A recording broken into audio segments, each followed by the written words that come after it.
My friends, gather close, for I have a tale to share, a tale not of men alone, but of gods, and the one true God who reigns above them all. When Moses stood before Pharaoh, it was not merely a man against a king. No, it was far greater. Pharaoh, ruler of Egypt, was seen as a god himself.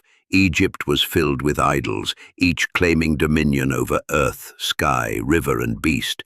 Yet the Almighty, the God of Abraham, Isaac, and Jacob, came to declare war on these false gods, one by one.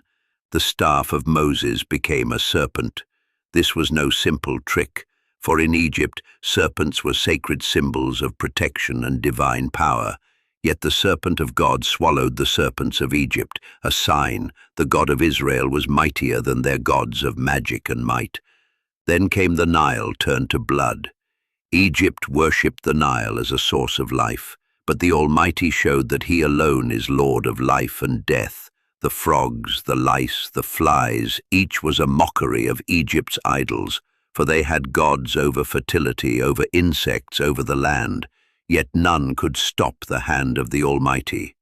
The cattle fell dead, though Egypt had gods who watched over beasts. The boils struck man and beast alike, and their priests, the very servants of Egypt's gods, could not stand before Moses. The hail and fire came from the heavens, striking down the power of their sky gods. The locusts consumed the harvest, mocking their god of grain. Darkness fell for 3 days, and the great sun god Ra, chief of Egypt's pantheon, was shown powerless before the Lord of all light. And at last, the firstborn were struck down. Pharaoh himself, seen as a god among men, could not protect his own son. The power of Egypt's gods was broken. The God of Israel stood supreme. Some translations tell us the Egyptians trembled, whispering that their own gods had betrayed them. Others record that Egyptians began to believe that the God of the Hebrews was the true God. Even Pharaoh's own officials cried out, "Do you not see that Egypt is ruined?" They pleaded with him, acknowledging the power that fought against them. Yes, my friends, Egypt feared the children of Israel after this.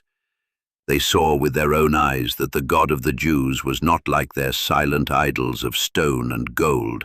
They knew this God was alive, powerful, and jealous.